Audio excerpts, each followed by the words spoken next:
नमस्कार, मैं हूं डॉक्टर राजीव पथरिया और आप देख रहे हैं लाइव हिंदुस्तान चर्चा। आज हम चर्चा करने जा रहे हैं कि केंद्रीय जांच एजेंसियों का रुख हिमाचल की तरफ अचानक हो गया है। बागियों के तेवर जो थे वो यही थे कि सुक्खू सरकार में भ्रष्टाचार चरम पे है। आरोप लगाए गए, धर्मशाला के अब तो विधायक बन गए हैं बागी नेता सुधीर शर्मा के गंभीर आरोप थे, उन्होंने कुछ तथ्यों के साथ आरोप लगाए थे। और अचानक उपचुनाव चले हुए हैं इस समय 3 और। इसी बीच में मुख्यमंत्री के अपने जिला, अपने विधानसभा क्षेत्र के व्यापारियों पे, प्रॉपर्टी डीलरों पे, शराब के कारोबारियों पे आईटी विभाग की, आयकर विभाग की रेड होती है। 20 गाड़ियाँ दिल्ली, चंडीगढ़ से आती हैं सुरक्षा बलों के साथ और लगभग 38 घंटे ये आईटी रेड चलती है। और इसमें 3 व्यापारी हैं, शराब के हैं, ठेकेदार हैं, वहीं पे सराफा व्यापारी हैं बहुत बड़े हमीरपुर के, उनके ठिकानों पे हमीरपुर शहर में, पक्का अबरोह में, बोहनी में और नदौन में रेड होती है। रेड लंबी चलती है और कहीं न कहीं इसके तार क्या बागियों से जुड़े हैं, क्योंकि पिछले दिनों सुधीर शर्मा ने जब आरोप लगाए थे, जीतने के बाद जब उन्होंने ओथ ली, उन्होंने विधानसभा परिसर में आके ओथ ली, लेकिन उसी समय वो दिल्ली लौट गए। उनके दिल्ली लौटने का कारण ये था कि उन्होंने अमित शाह जी की गृह मंत्री की अपॉइंटमेंट ले रखी थी और अगले दिन वो गृह मंत्री से उन्होंने मुलाकात की। सूत्र बताते हैं कि जो आरोप उन्होंने एक वक्तव्य में चुनावों के दौरान लगाए थे, वो सारी की सारी फाइल उन्होंने अमित शाह जी को सौंप दी ताकि संबंधित एजेंसियां उसकी जांच कर सकें। अब सुक्खू सरकार गिरेगी या सुक्खू सरकार के करीबी लोग इन केंद्रीय जांच एजेंसियों की जद में आएंगे, ये एक बड़ा विषय है। लेकिन चर्चा चल रही है कहीं न कहीं, क्योंकि आरोप वही हैं। आरोपों की गहराई तक केंद्रीय एजेंसियाँ कैसे जाती हैं, क्योंकि अभी इनकम आयकर विभाग आया है, आगे ईडी आने का डर खतरा मंडरा रहा है कहीं न कहीं। तो आज हम इसी विषय पे चर्चा करने जा रहे हैं। हमारे साथ चर्चा में भाग ले रहे हैं संजय शर्मा जी हैं, भाजपा के प्रदेश के वरिष्ठ प्रवक्ता हैं। विजय पाल सिंह जी हैं, कांग्रेस पार्टी के प्रदेश के वरिष्ठ नेता हैं। चमन केशव जी हैं, आम आदमी पार्टी के नेता हैं। तो मैं सबसे पहले संजय जी के पास जाऊँगा। संजय जी, ये जो आयकर विभाग की रेड थी, इतनी बड़ी रेड आज तक प्रदेश में शायद सुखराम जी के वहाँ पड़ी थी, एक बार सीबीआई की रेड हुई थी, कई घंटे चली थी। लेकिन ये 38 घंटे चली और इसमें उनके कहा जा रहा है कि 20 गाड़ियों में आए और मुख्यमंत्री के जिले को टारगेट किया, उनके विधानसभा क्षेत्र को टारगेट किया। और कुछ शराब के और प्रॉपर्टी के व्यापारी वो हैं, जिन्होंने एचआरटीसी के डिपो के लिए नदौन में अपनी जगह दी है। एक मतलब ये एक चर्चा आ रही है, अभी आगे क्या निकलता है, क्योंकि जाँच एजेंसियाँ पहले रिकॉर्ड ले जाती हैं, सील कर देती हैं, उसके बाद आकलन करती हैं, फिर जाँच को आगे बढ़ाती हैं। लेकिन मामला कहीं न कहीं क्या ये बागियों की सियासत और भाजपा कहीं कोई बड़ा शिकंजा तो नहीं कसने जा रही सुक्खू सरकार के ऊपर? डॉक्टर साहब देखिए, जो जहाँ तक इनकम टैक्स डिपार्टमेंट की बात है, इनकम टैक्स डिपार्टमेंट पूरे देश में जब जब जो भी शिकायतें उनको मिलती हैं, उनके ऊपर वो अपनी कार्रवाई करते हैं। तो उसमें प्रदेश विशेष या जिला विशेष या क्षेत्र विशेष ऐसा कुछ भी नहीं रहता है। जहाँ की भी कोई अगर कोई उनको लगता है कि कोई जांच का विषय है, तो वो निश्चित तौर पे आते हैं और करते हैं। लेकिन जहां तक बात करी आपने सुधीर शर्मा की, तो चुनाव के बीच में जब लोकसभा चुनाव चला था और उपचुनाव चल रहा था धर्मशाला का भी, तो मुख्यमंत्री ने जी, उस चुनाव को सनसनीखेज बनाने के लिए सुधीर शर्मा के ऊपर कुछ निजी आरोप उन्होंने लगाए। और उन्होंने उस समय ये भी कहा, उन्होंने कहा कि पिछले 3 वर्षों में सुधीर शर्मा जी ने लगभग 82 के करीब संपत्तियां जो है वो अलग अलग स्थानों पे खरीदी हैं, लेकिन उनका जी, खुलासा नहीं करते हैं। केवल वो एक आरोप छोड़ा और उसका खुलासा नहीं किया। लेकिन उसके बावजूद उसके बाद जब सुधीर शर्मा आते हैं, वो तथ्यों के साथ आते हैं, दस्तावेज के साथ आते हैं और वो सारे दस्तावेज जनता के सामने रखते हैं। और निश्चित तौर पे उसके बाद जो है वो एक बहस शुरू होती है और उस बहस से जो परिणाम निकल करके आते हैं, क्योंकि हम तो चुनाव नहीं भी था, हम तब भी कहते थे कि ये सरकार जो है वो भ्रष्टाचार की तरफ हर रोज जो है वो बढ़ती जा रही है। और इसके कुछ अधिकारी और मुख्यमंत्री कार्यालय के कुछ अधिकारी, कुछ मुख्यमंत्री के करीबी लोग वो भ्रष्टाचार में लिप्त हैं। और मुख्यमंत्री के निजी सचिव हैं, उनके ऊपर भी एक आपको याद होगा एक पत्र निकला और उसमें काफी बड़ा लेन देन का जो है वो उसका चला, लेकिन उसको भी मुख्यमंत्री ने जांच करवाने की बजाय उसको दबाना जो है वो बेहतर समझा। उसके बाद बात चली कि मुख्यमंत्री ने किस तरह से अपने भाई को, उनके भाई हैं राजीव सिंह जी को किस तरह से जो है वो गैर मुमकिन दरिया जो लैंड है उसकी, जिसकी सेल डीड हो ही नहीं सकती है, जो कि विलेज कॉमन लैंड के अंतर्गत आती है और उसकी सेल डीड नहीं की जा सकती है। और दूसरी तरफ अगर उसको ले तो ये जो है लैंड सीलिंग एक्ट के अंतर्गत भी वो नहीं ली जा सकती थी, क्योंकि प्रदेश के भीतर किसी को भी 300 कनाल के अधिक भूमि रखने के ऊपर जो है वो सीलिंग है, उसके ऊपर नहीं दी जा सकती। यदि उसके ऊपर की जमीन किसी के पास निकलती है वो सरकार वापस ले लेगी, वो सरकार को चली जाएगी, सरकारी खाते में चली जाएगी। लेकिन मुख्यमंत्री के भाई को नियमों के विपरीत जाकर के दी। आपने देखा होगा कि 2,60,000 में एक मुख्यमंत्री के करीबी लोग हैं वो गैर मुमकिन दरिया जमीन खरीदते हैं और वही जमीन जो है वो एचआरटीसी को 6,72,00,000 के भीतर जो है वो बेच दी जाती है।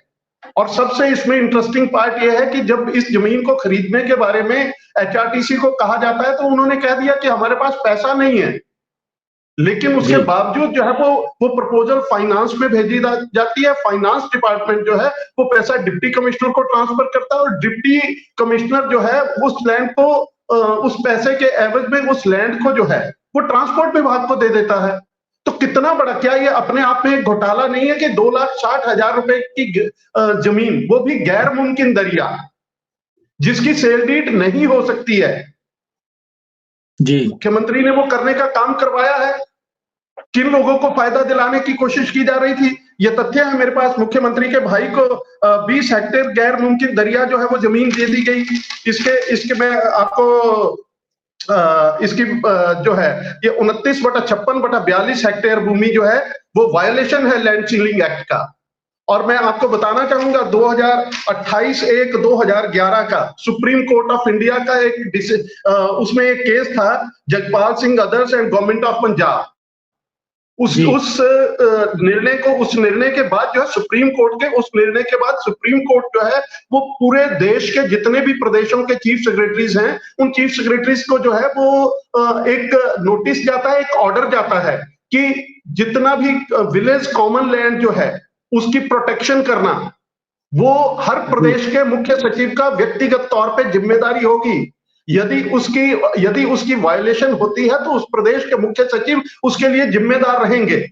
लेकिन यहां पे ये हुआ है और किन लोगों के संरक्षण में हुआ है, तो ये सारी चर्चाएं जो है जब जाएंगी, अब इतने बड़े घोटाले हुए, इतने बड़े घोटाले हुए हैं, उसके बाद हिमाचल प्रदेश राज्य बिजली बोर्ड जो है, राज्य बिजली बोर्ड स्वयं जो है वो सरप्लस बिजली जो हिमाचल प्रदेश की होती थी उसकी परचेजिंग, उसकी सेलिंग जो है उसको दूसरे प्रदेशों को जहां पे आवश्यकता होती है उसको बेचने का काम HPSCBL करता था। लेकिन वहां पे आप प्राइवेट कंसल्टेंट लगा करके आपको अपने प्रदेश के अधिकारियों को आप नजरअंदाज करके आप वहां पे प्राइवेट कंसल्टेंट नियुक्त करते हैं और वो प्राइवेट कंसल्टेंट उस सरप्लस बिजली को बेचने का काम कर रहा है।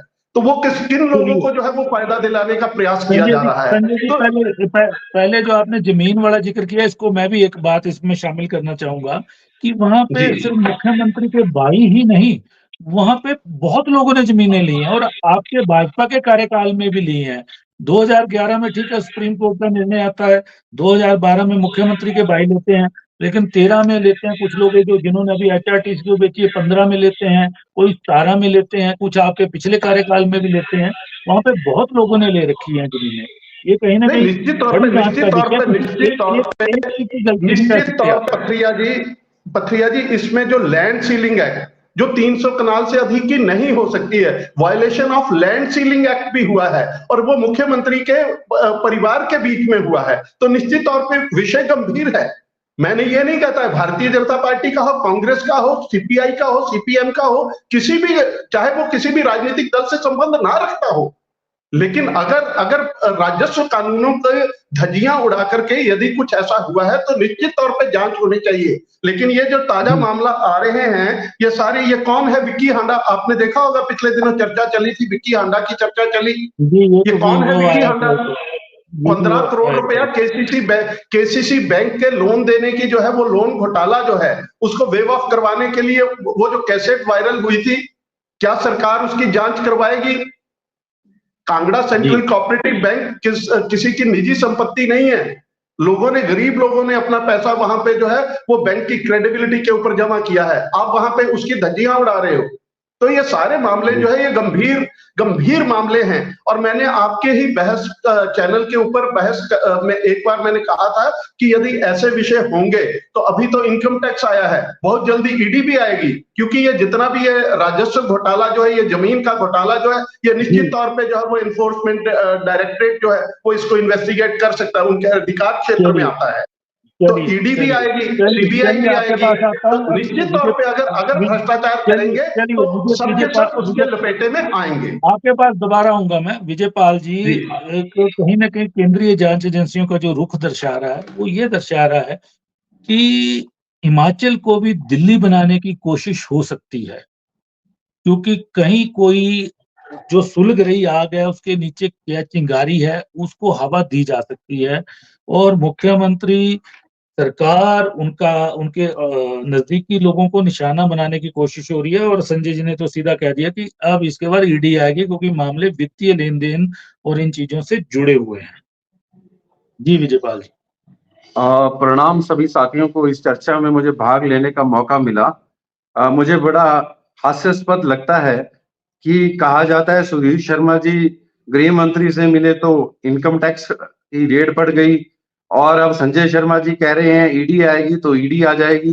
तो यहीं से साफ लगता है कि ये जो ईडी है, इनकम टैक्स है, ये तो भाजपा की कठपुतली बन के रह गया है। और मैं आपको बड़ा स्पष्ट कहना चाहता हूं कि अगर हमने इसको राजनीतिक परिप्रेक्ष्य में समझना है तो आपको 2019 का मनी लॉन्ड्री एक्ट जो इन्होंने, भाजपा ने पास किया था 2019 में, उसमें जाना होगा। और उसमें अगर आप जाएंगे तो इन्होंने बिना राज्यसभा से पास करवा के उसको मनी बिल डिक्लेयर करके और उसको पास कर दिया था।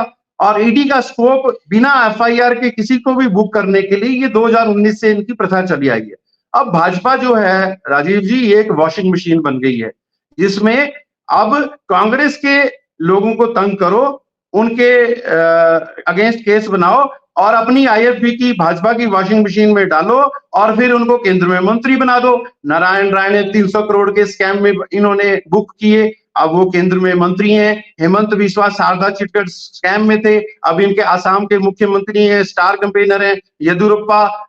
तो ये जो प्रथा है भाजपा की, मुझे तो लग रहा है ये अपनी पार्टी को ही खत्म करने पे उतारू हो गए हैं।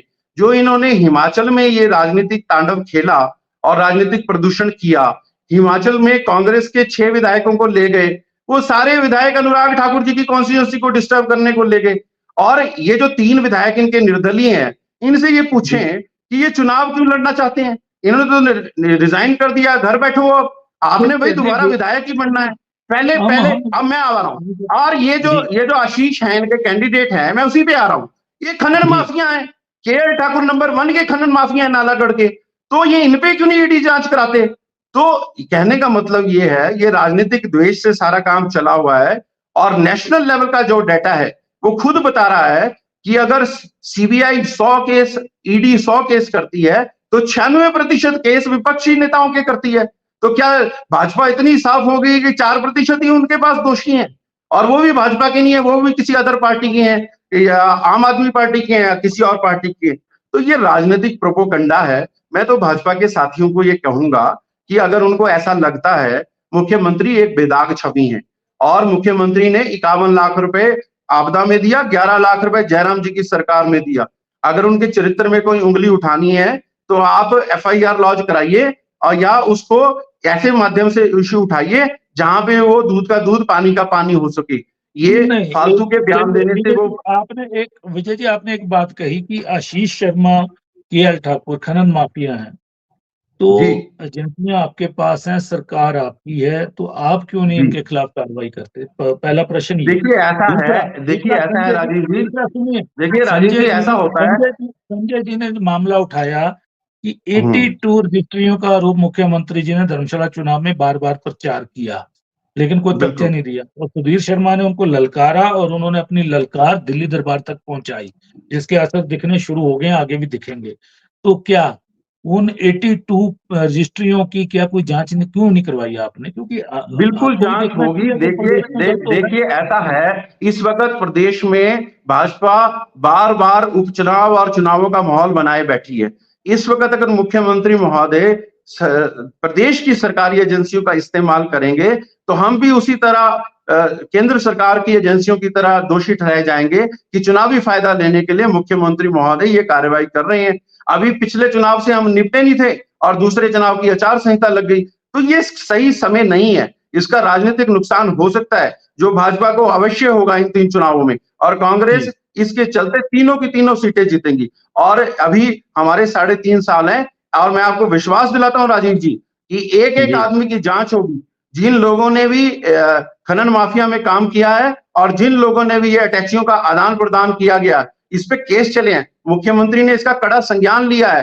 बार-बार पुलिस इस पे हस्तक्षेप करके पूरी जड़ तक इस समस्या पे जा रही है। ऐसा नहीं है, जिस दिशा में पुलिस ने काम करना है और स्टेट की एजेंसियों ने काम करना है, वो किया जा रहा है। मेरा एक ही कहना है, अब इनकम टैक्स रेट इन्होंने तो बीबीसी पे भी डाल दी थी भाजपा ने। आपको याद होगा, मीडिया हाउस, डोमेस्टिक जो मीडिया हाउसेज हैं, इन्होंने वैसे ही कैप्चर कर रखे हैं, उसके शेयर्स इन लोगों ने खरीद लिए हैं। जब बीबीसी एक स्वतंत्र एजेंसी के होने के नाते गुजरात डॉक्यूमेंट्री उसने बनाई, बीबीसी ने इनके आचरण पे रोज न्यूज छापना शुरू किया, तो इन्होंने 2023 में बीबीसी को नहीं छोड़ा, उनके बॉम्बे और वहां पे। तो ये इनका आतंकित करने का एक तरीका है।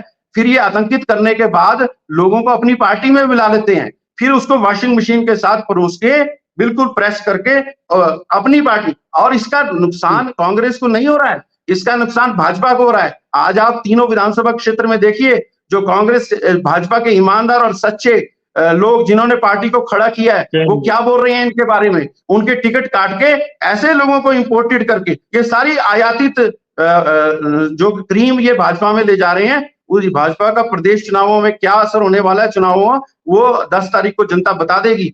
पिछले चुनावों में भी 4 सीटें कांग्रेस को देके इनका बेसिक इशू ही लताड़ दिया है प्रदेश की जनता ने। उन्होंने बता दिया है, और सुखविंदर सिंह सुक्खू जी को भाजपा से सर्टिफिकेट लेने की जरूरत नहीं है, सुधीर शर्मा से सर्टिफिकेट लेने की जरूरत नहीं है। प्रदेश की जनता ने 4 सीटें देके उनको बहुमत में 38 सीटें देके विश्वास दिया है, और अब इन चुनावों में 3 सीटें और देके उनकी विश्वसनीयता को बरकरार रखते हुए उनके नेतृत्व में समर्थन देने वाले हैं। जनता के सामने, लेकिन ये नई तस्वीर है। बिल्कुल, और जनता ही सही निर्णय लेगी कि ये जो रेड हो रही है, ये क्या चीज करने के लिए हो रही है। प्रश्न लीजिए। संजय जी ने अभी कहा कि cooperative bank, Kangra cooperative bank में ओटीएस नाम पे एक वायरल वीडियो हुआ था चुनाव में, वो भी कहीं ना कहीं संज्ञान में आया होगा, आयकर विभाग के, मुझे लगता है जांच एजेंसियों के दायरे में आया होगा। और वहीं पे इस बैंक पे ये भी एक आरोप लग रहे हैं कि एक विधायक, ओटीएस आजकल चल रहा है, पिछले दिनों चला होगा, एक विधायक को भी बहुत बड़ी राहत आपके 70 करोड़ के विधायक को दी गई है। तो इस तरह के आरोप लगने तो कहीं ना कहीं शुरू हो गए हैं।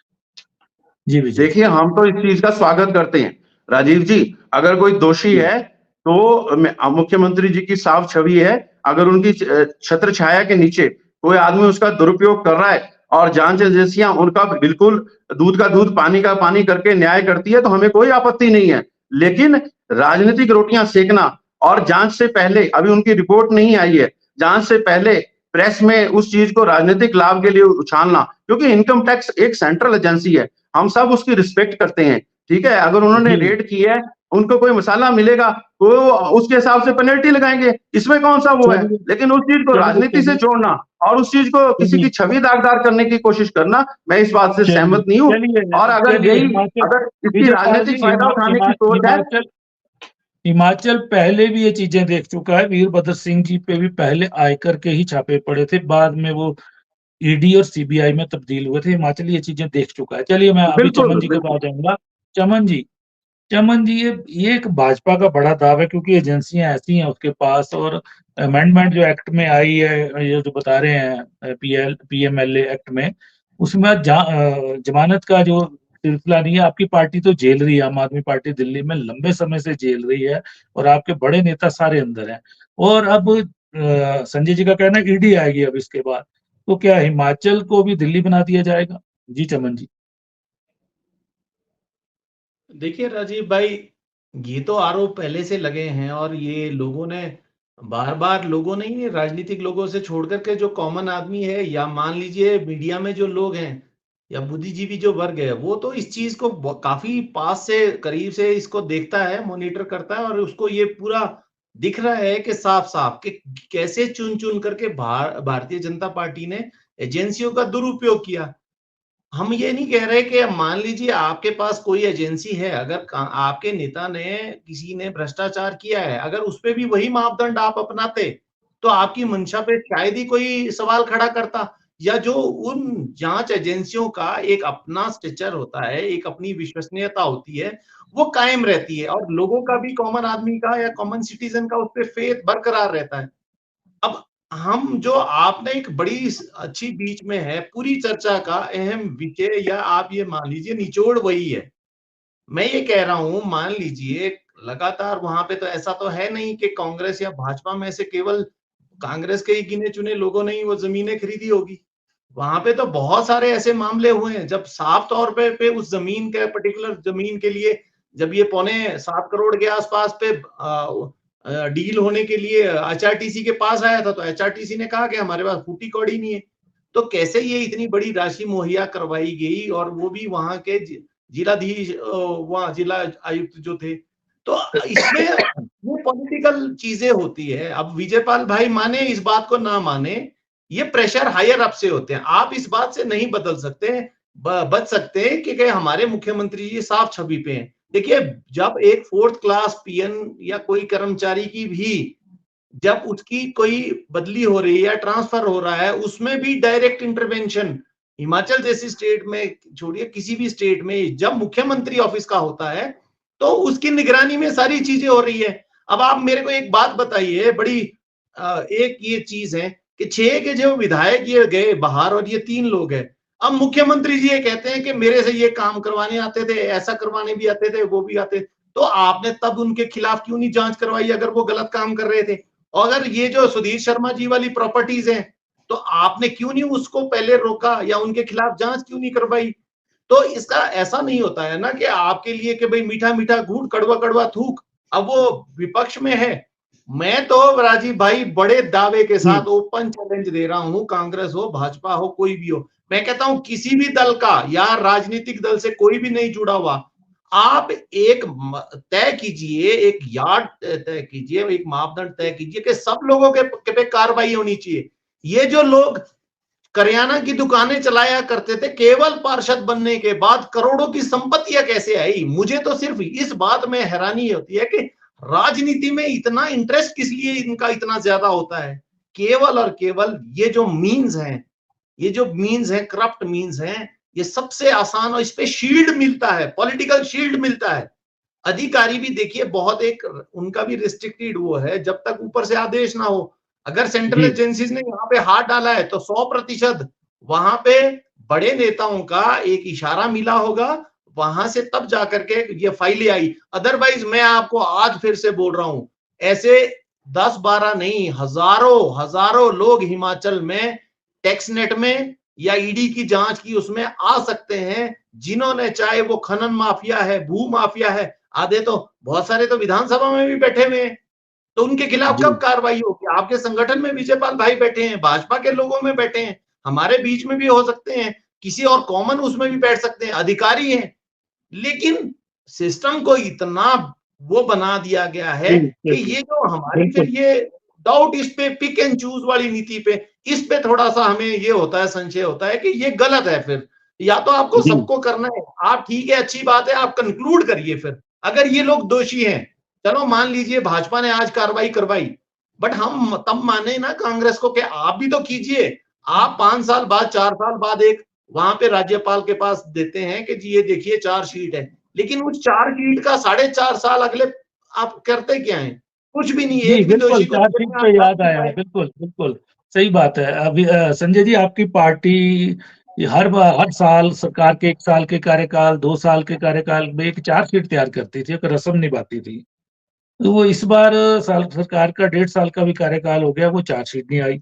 दूसरी, जब ये आईटी रेड हुई तो सुधीर शर्मा की रील बनाई गई आपकी सोशल मीडिया टीम द्वारा, जो उन्होंने वो 4-5 आरोप लगाए थे, और वो रील बहुत चली वो उस दिन।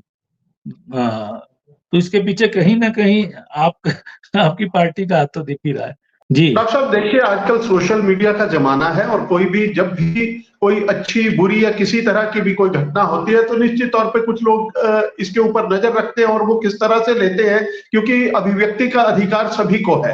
तो निश्चित तौर पे सोशल मीडिया जब से चला है, क्योंकि मेन स्ट्रीम मीडिया में जाने का हर किसी का साहस नहीं होता, हर किसी के पास साधन नहीं होते हैं, तो निश्चित तौर पे अगर किसी को लगा कोई बना करके, तो इसमें कोई पार्टी की तरफ से या कोई राजनीतिक तरफ से या राजनीति करने का कोई प्रयास कर रहा है, ऐसा बिल्कुल भी नहीं है। और जहां तक विजयपाल जी ने बात करी अभी की स्टेट एजेंसी, आप जिस तरह के स्टेट एजेंसीज का दुरुपयोग इन चुनावों के अंदर और लोकसभा के चुनावों के अंदर जिस तरह से कांग्रेस पार्टी ने किया, आज आप भी शायद इसी इलाके से संबंध रखते हैं डॉक्टर पथरिया, आप भी पता कर सकते हैं कि किस तरह से इस समय देहरा के भीतर जो है वो अपनी पत्नी को चुनाव जिताने के लिए किस तरह से एजेंसीज का दुरुपयोग, उसमें चाहे पुलिस हो, चाहे आपका एक्साइज डिपार्टमेंट हो, चाहे आपका टूरिज्म डिपार्टमेंट हो, किसी भी, चाहे शॉप इंस्पेक्टर हो, हर तरह का दबाव जो है चुने हुए प्रतिनिधियों के ऊपर डिप्टी कमिश्नर तक सीधे फोन कर रहे हैं कि आप प्रधान हैं, आप देख लें, मुख्यमंत्री की पत्नी चुनाव लड़ रही है, आपको सहायता जो मिलनी होती है वो जिलाधीश से मिलती है या जिला के अधिकारियों से मिलती है। इस तरह का वातावरण बना करके आप चुनाव जीतने का प्रयास कर रहे हैं। आप कहते हैं कि हम एजेंसीज का दुरुपयोग नहीं करते, ये एजेंसीज है। देहरा विधानसभा क्षेत्र के अंदर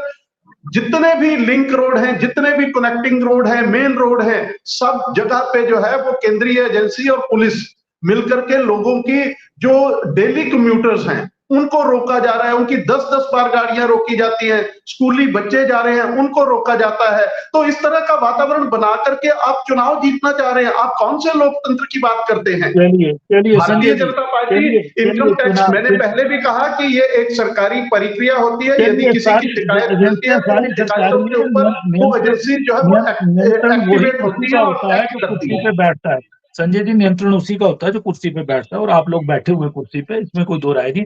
एक विजय जी ने बात उठाई थी कि वॉशिंग मशीन बन गई है भाजपा, इन्होंने नाम लिए बड़े बड़े केसेस, ईडी के, सीबीआई के केसेस, आयकर घोटाले, कई कुछ, वो सारे आपने अपनी मशीन में धो दिए।